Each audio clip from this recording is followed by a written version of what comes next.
탈무드에 보면 두 머리의 어린이라는 이야기가 있는데, 먼저 만약 머리가 둘인 아기가 태어난다면 이 아기는 두 사람인가 한 사람인가 라는 질문이 나옵니다. 그리고 그에 대한 대답은 뜨거운 물을 한쪽 머리에 부었을 때 양쪽이 다 비명을 지르면 한 사람이고 한쪽만 비명을 지른다면 두 사람이다 라는 것입니다.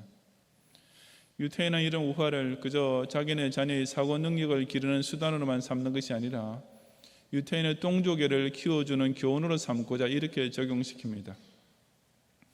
이스라엘의 유태인이 박해를 받거나 세계 여러 곳에 흩어져 살고 있는 유태인이 고난을 당할 때 그 고난을 같이 느끼고 소리를 지르는 사람은 유태인이고, 그렇지 않으면 유태인이 아니다 라고 어느 랍비가 가르쳤던 것입니다.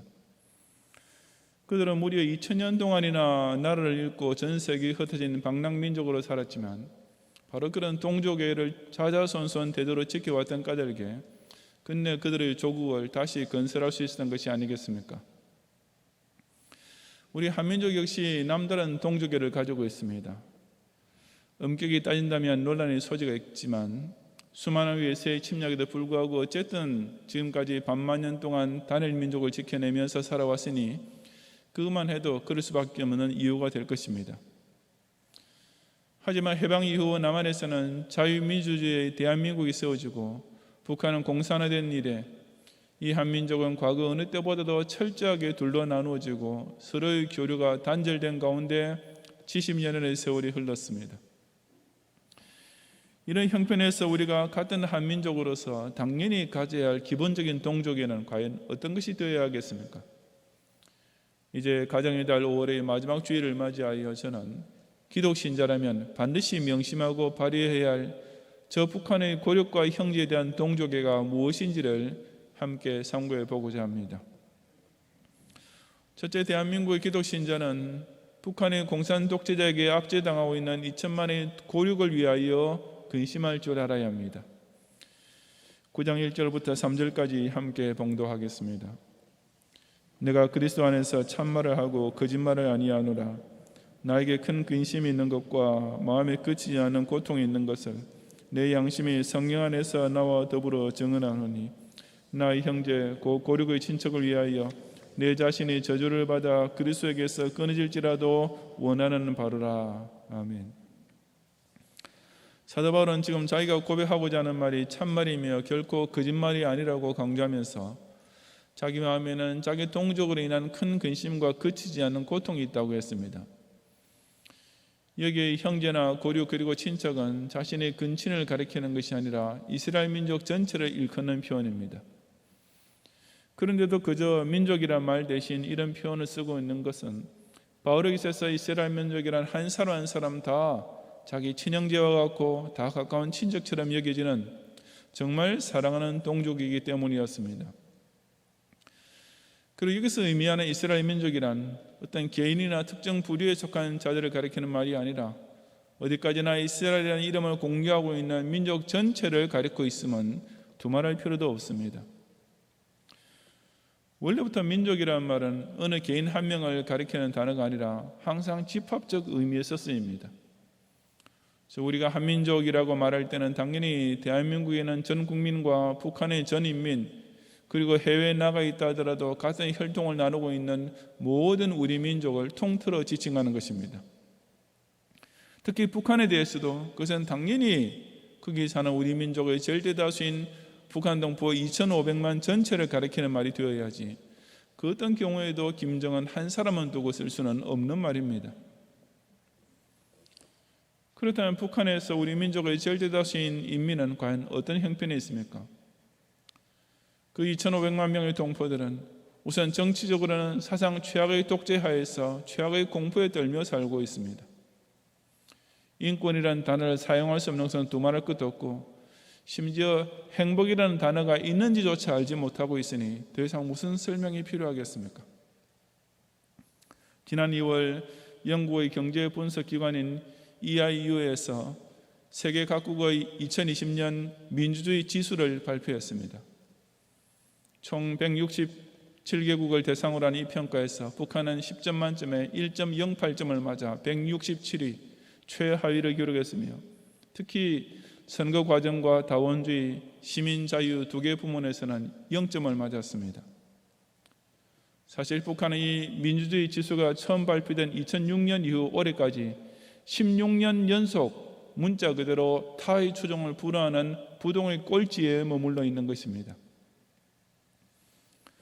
이에 앞서 지난 2014년에 유엔 인권이사회에서 결성한 조선민주주의 인민공화국 인권조사위원회의 보고 결과도 대동소이했습니다.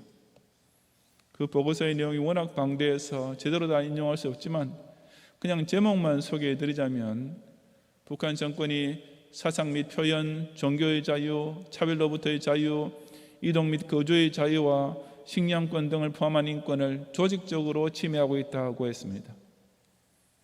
그뿐 아니라 절멸, 살인, 노예화, 고문, 구금, 성폭행, 강제낙태 및 기타 성폭력, 정치, 종교, 인종, 성차별적 근거에 따른 박해, 주민의 강제 이전, 강제 실종, 그리고 고의적으로 장기적 기아를 유발하는 온갖 비인도적 범죄가 저질러지고 있다고 보고했습니다. 그러면서 그 위원회는 결론적으로 북한 정부가 북한 주민을 상대로 대규모의 형언할 수 없는 잔혹한 행위를 자행해 왔으며 광범위하고도 조직적이며 중대한 인권 침해를 저질러 왔다고 판단했고, 위원장은 이러한 행위가 제2차 세계대전 당시 나치 정권이 저질렀던 범죄와 놀랍도록 유사하다고 밝혔습니다. 그런 독재 정권을 유지하기 위해서는 자연히 전 인민을 감시하는 체제가 필요하게 되고, 거기에 걸려든 사람은 영락없이 정치범 수용소에 갇히게 됩니다. 물론 북한 당국은 그렇게 부르지 않고 제몇호 관리소라는 명칭을 붙여 마치 군부대처럼 위장하고 있지만, 그런 정치범 수용소의 존재와 그곳에 수감된 사람들의 끔찍한 처지는 실제로 거기에 갇혀 있다가 탈출하여 우리나라까지 오게 된 탈북자들의 생생한 증언을 통해 이미 백일하에 드러나 있습니다. 그 증언 중 한 가지만 제가 전해드리겠습니다. 누구든지 일단 그런 정치범 수용소에 갇히게 되면 죽을 때까지 나올 수 없게 되며 그 수용소 내에서의 결혼도 금지되는데, 그래서 거기 갇혀 있는 사람들은 온누이가 있는 가족을 부러워한다고 합니다. 그 이유는 정말 말로 옮기기도 힘든 것이지만 온누이끼리 성관계를 하면서 성욕을 해소할 수 있기 때문이란 것입니다. 물론 같은 방에 자는 그 부모도 다 알고 있지만 어차피 평생 결혼도 못할 뿐 아니라 얼마 살지도 못할 것이 뻔하니까 그냥 눈 감고 모른 채 한다고 합니다. 정말 믿고 싶지도 않고 믿을 수도 없을 만큼 비참한 이야기지만 이런 것이 사람의 상상력으로 지어낼 수 있는 이야기 같습니까? 그 2,500만 명의 우리 동포들은 또한 경제적으로 최악의 가난과 기아에 시달리며 실제로 무수히 아사하고 있습니다.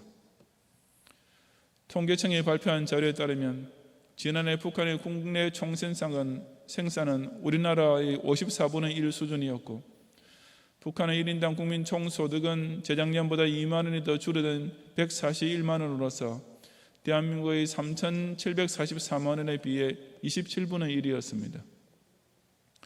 우리나라 인구가 대략 북한의 2배라고 계산하더라도 북한 인민은 대한민국 국민 한 사람이 버는 평균 수입의 10분의 1도 안 되는 것만으로 먹고 살아야 한다는 뜻이며, 그것도 아주 넉넉히 잡아주어서 나오는 계산입니다. 여기에 대해서도 탈북자의 증언 하나를 소개해 드리겠습니다. 북한 사람은 먹을 것이 없어서 산나물이나 풀뿌리 따위를 뜯어다 국을 끓여 먹는 일이 다반사인데, 그때 정말 아쉬운 것이 된장 한 숟가락이라고 합니다. 왜냐하면 소금만 넣어서 국을 끓이면 풀의 독소 때문에 먹고 나서 머리가 지끈지끈 쑤시길 마련이지만, 거기다 된장만 좀 풀어 넣으면 그런 독소가 다 해독될 뿐 아니라 아무리 먹어도 물리지 않게 되기 때문이라는 것입니다. 그 탈북자는 덧붙여 말하기를, 그리고 거기에다 기름 몇 방울만 더 떨어뜨려 먹을 수만 있다면 1년 내내 나달 곡식을 먹지 않아도 살 수 있을 것 같았다라고 했습니다. 물론 그가 말한 기름 몇 방울 떨어뜨린 국이란 기름 한 병값이 노동자 1개월치 봉급과 맞먹는 북한 사회에서 대부분의 주민에게는 문자 그대로 그저 꿈에서나 먹을 수 있는 국입니다. 탈북자들은 자기네가 이런 증언을 하면 마치 쫓겨나온 며느리가 시댁 욕하는 것처럼 여기는 남한 사람들이 있다고 합니다. 제가 다시 한번 말씀드리지만 아무리 상상력이 풍부해도 이런 이야기를 자기가 직접 경험해 보지 않고서 그냥 지어낼 수 있을 것 같습니까? 지금 북한 주민의 평균 연령은 72.3세로 83.0세인 우리보다 10년 이상 더 짧다는 사실만 봐도 충분히 믿을 수 있는 이야기가 아닙니까? 반면에 이런 인민 위에 군림하고 있는 경의하는 최고領導자 김정은 동지는 어떻게 살고 있습니까? 워낙 전 세계 곳곳의 비밀 계좌의 분산 관리를 하고 있어서 정확히 알 길은 없지만 미 정보 당국은 김정은의 재산이 최소한 6조 원 정도는 될 것이라고 추산하고 있습니다. 또한 유엔 북한 인권조사위원회 보고에 따르면 지난 2012년에 김정은은 벤츠 자동차, 요트, 곤약 등의 사치품을 사들이는 데 한 해 동안 무려 7천억 원에 가까운 돈을 썼다고 합니다. 이것은 그의 아버지 김정일 집권 당시보다 2배 이상 많은 금액이며 또한 북한의 식량난을 4년 동안이나 해소할 수 있는 액수이기도 합니다. 그런 가운데 북한 주민은 통계청의 발표한 것만 보아도 1990년대 중반 이후 10여 년간의 식량난으로 최소한 60만 명의 인구 손실을 본 것으로 추산되었고 1996년부터 2000년까지 이어진 이른바 고난의 행군 시기에는 33만 명이 기아로 죽었습니다. 그런데도 지난 4월 8일에 김정은은 당의 최말단 책임자들을 대상으로 한 소위 세포 비서대회를 마치면서 우리 인민들의 고생을 이제는 하나라도 덜어주고 우리 인민에게 최대한의 물질 문화적 복리를 안겨주기 위하여 나는 당 중앙위원회로부터 시작하여 각급 당 조직들 전당의 세포 비서들이 더욱 강고한 고난의 행군을 할 것을 결심했다라고 공포했습니다. 그 말대로라면 이제는 인민들을 굶겨 죽이는 것으로 모자라서 공산당 간부들까지 아사시키겠다는 뜻일까요? 이것은 조금 더 과장이 아니며 지어낸 이야기도 물론 아닙니다. 지금 바로 이 순간에도 저 북한의 2,500만 동포들은 김정은 한 사람만 섬기는 노예로서 평생을 다 바치고 자기 자신은 짐승만도 못하게 살다 죽어가고 있는 것입니다. 그런데도 오늘날 이 대한민국에서는 민족애라는 것을 순전히 김정은 한 사람만 옹호해주고 그의 독재 정권을 협조해주고 그의 모든 만행을 정당화시켜주는 것과 동일시하는 작태가 만연하고 있으니 이 얼마나 어처구니 없는 진짜 반민족적 행위입니까?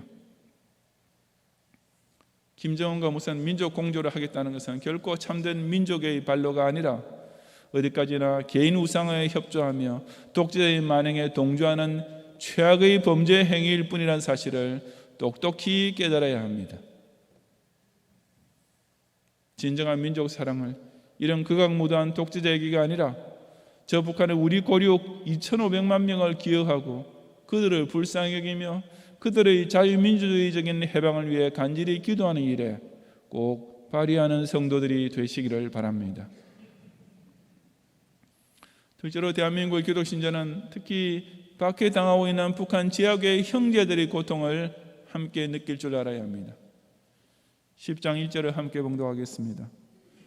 형제들아 내 마음에 원하는 바와 하나님께 구하는 바는 이스라엘을 위함이니 곧 그들로 구원을 받게 함이라. 아멘. 바울이 이스라엘 민족을 위하여 마음에 원하는 바와 하나님께 구하는 바는 다른 것이 아니라 곧 그들로 구원을 받게 함에 초점이 맞추어져 있었습니다. 즉 그는 이스라엘 민족의 정치적 경제적인 문제보다는 그들의 영적 상태에 가장 큰 관심을 가지고 있었던 것입니다. 그러므로 아까 인용했던 로마서 9장에서 사도 바울이 말했던 큰 근심과 마음에 그치지 않는 고통은 곧 이스라엘 민족의 불신앙에 기인한 것이었고 내 자신이 저주를 받아 그리스도께서 끊어질지라도 원하는 바라고 한 것은 곧 그 이스라엘 민족에게 복음을 전하여 그들의 영혼을 구원하는 소원이었음을 알 수 있습니다.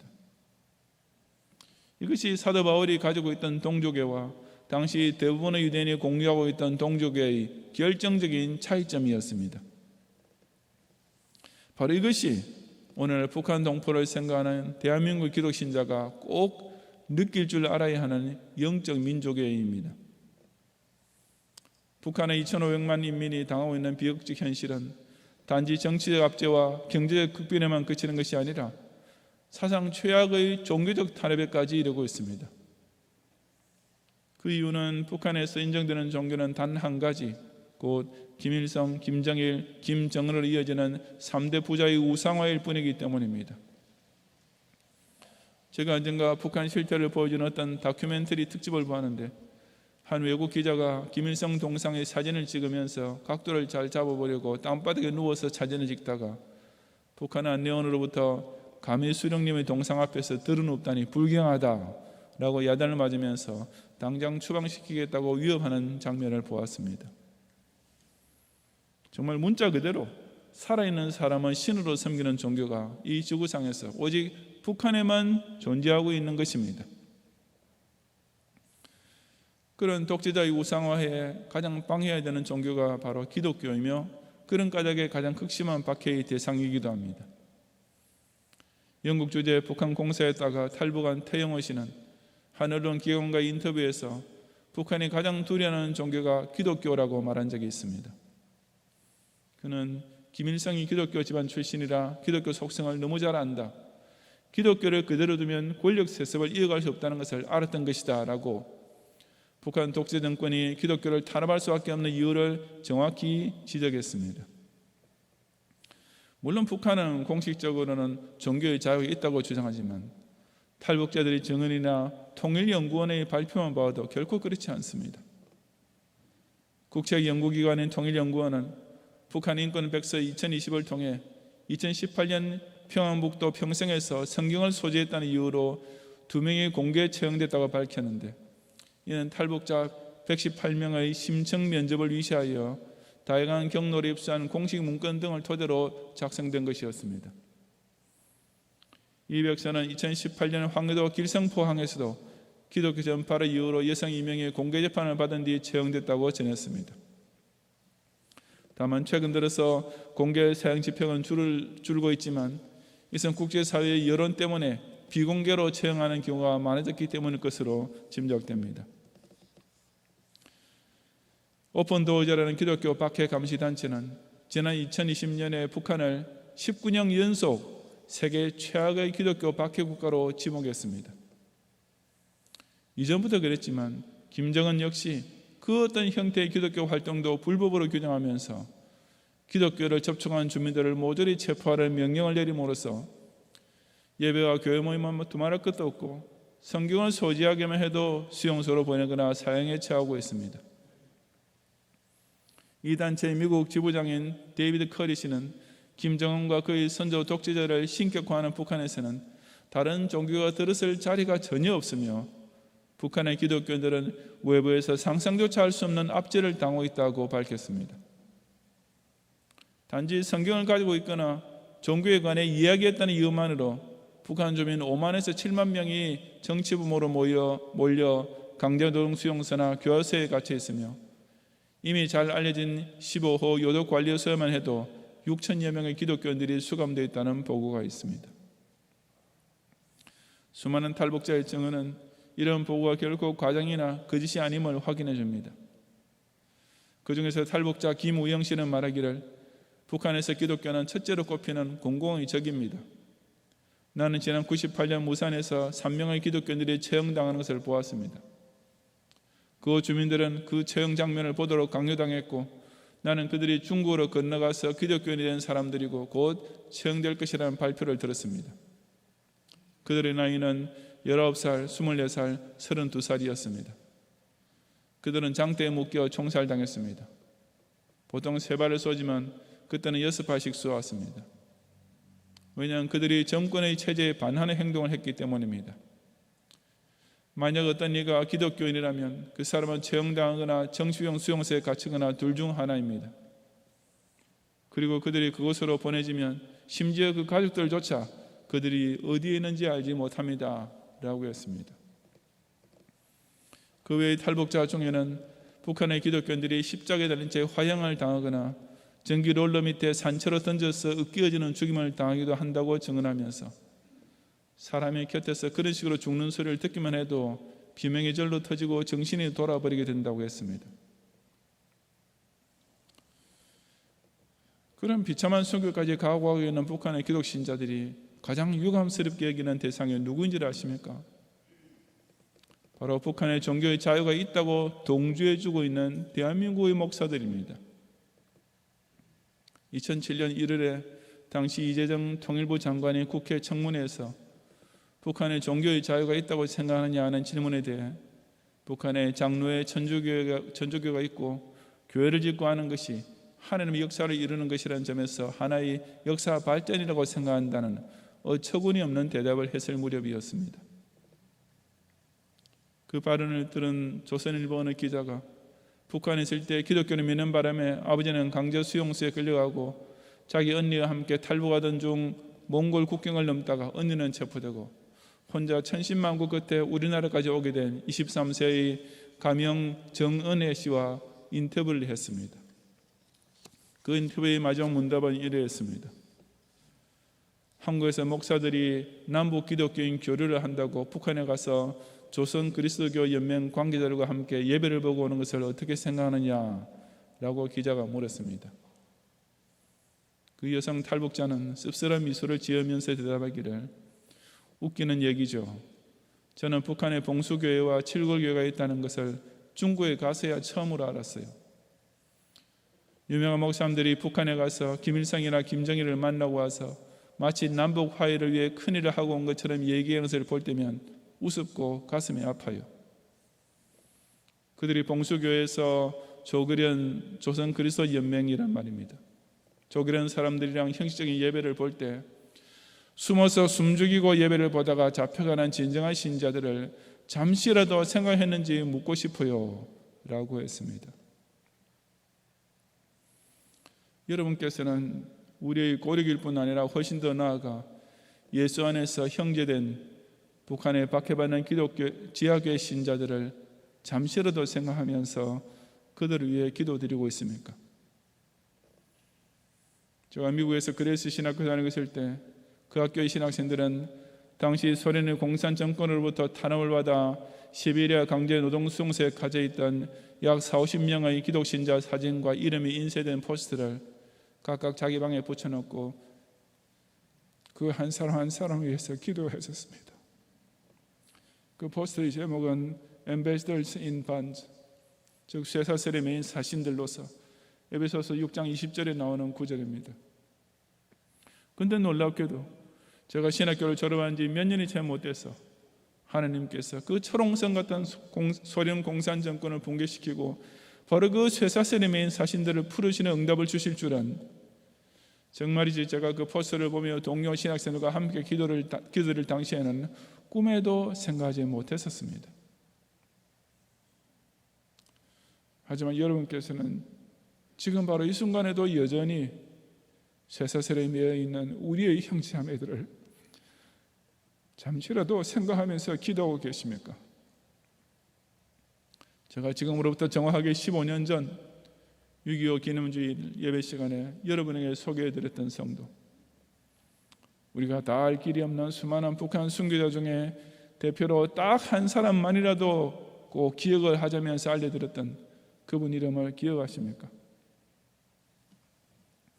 성분과 학력 다 좋은 공산당원 출신으로서 탈북했다가 중국의 지하교회를 통해 예수 그리스도를 영접하고 다시 북한으로 돌아가서 전도하다가 체포당한 뒤 2주간에 걸친 모진 고문을 당하면서도 끝내 지하교회에 대한 비밀을 지킨 후에 공개 총살을 당하게 되었고 마지막 순간까지도 군중들에게 예수 믿으라고 전도하다가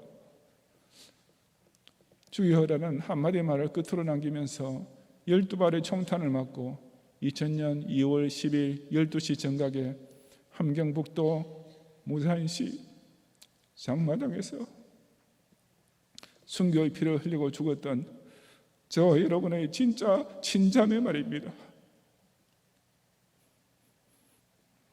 제가 다시 한 번 더 알려드립니다. 그분 이름은 리영희, 당시 37세였습니다. 제발 이 한 사람 이름만이라도 꼭 기억하십시오. 제 말은 그 이름과 함께 이제는 얼마나 남아있는지 알 길이 없지만 아직 조금이라도 하나님께서 숨겨두셨을 북한의 7천인들, 문자 그대로 예수 안에서 한 피바다 이미 한 몸 이룬 우리의 진짜 형제들을 다 같이 잠시라도 생각하면서 기도드리자는 뜻입니다. 조선 그리스도 연맹에 속하여 김정은의 하수인 노릇하는 자들이 우리가 사랑해 줘야 할 동족이겠습니까? 아니면 오늘 주일 지금 이 시간에도 북한의 암혈과 토굴에 숨어서 숨죽이고 예배를 보다가 정치범 수용소로 잡혀가거나 사형대로 끌려가는 진정한 신자들이 저와 여러분이 그 고통을 함께 느끼면서 절대로 잊어서는 안 될 참 이스라엘 사람들이겠습니까? 2, 3년 전인가 국내 모 대형교회 어느 유명한 목사님께서 김정은 위원장이 만약 대한민국을 방문하면 용서와 화해의 차원에서 환영해야 한다고 말하는 것을 들었습니다.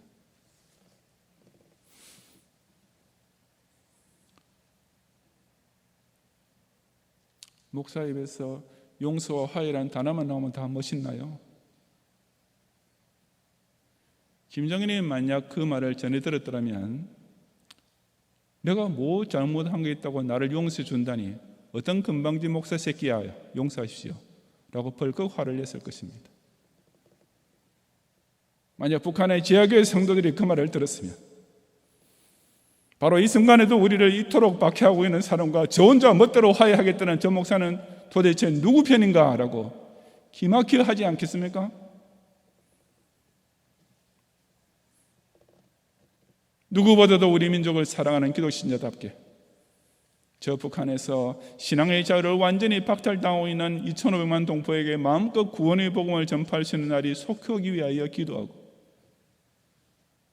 그날이 올 때까지 북한의 지하교회 성도들이 종일 주를 위하여 죽임을 당하게 되며 도살당할 양같이 여김을 받는 중에도 우리를 사랑의 이로 말미암아 넉넉히 이기게 해달라고 함께 간구하는 성도들이 되시기를 바랍니다.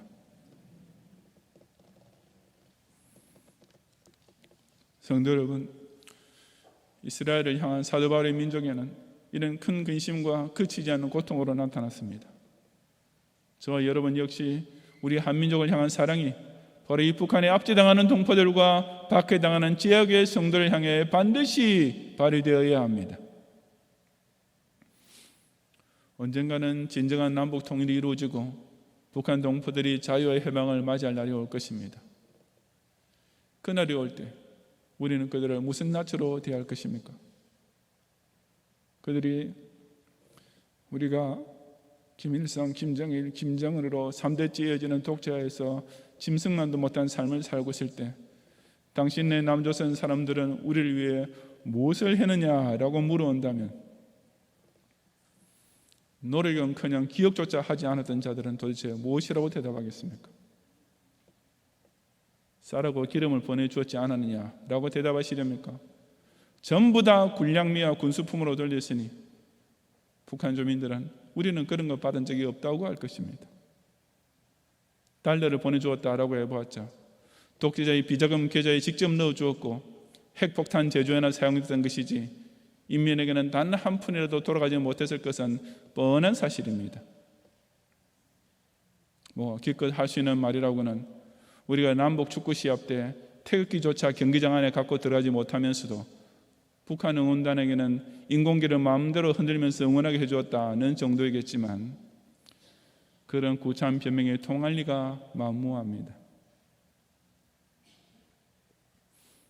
처음에 서른에서 예를 들었던 유태인의 우화, 두 머리의 어린 이야기를 기억하십니까?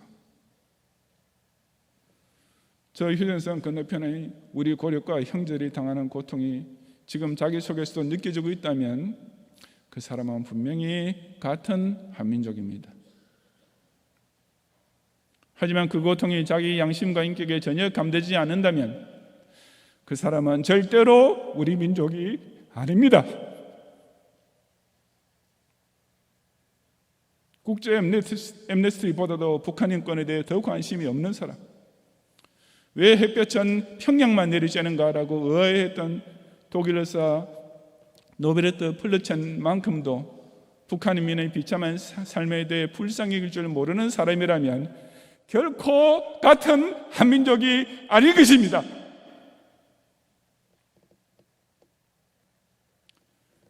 살아계신 하나님께서 우리 민족에게 긍휼을 베푸셔서 저 소련처럼 북한 공산 정권 역시 단번에 무너뜨리시고 그 인민에게 자유해방을 주시는 그날이 오기까지 2,500만 명의 고륙들을 위하여 근심하며 만군의 여호와께서 조금 남겨주신 제약의 생존자 형제들이 겪고 있는 고통을 공감하면서 더욱 끝까지 간절히 기도하는 성도들이 되시기를 주님의 이름으로 축원합니다.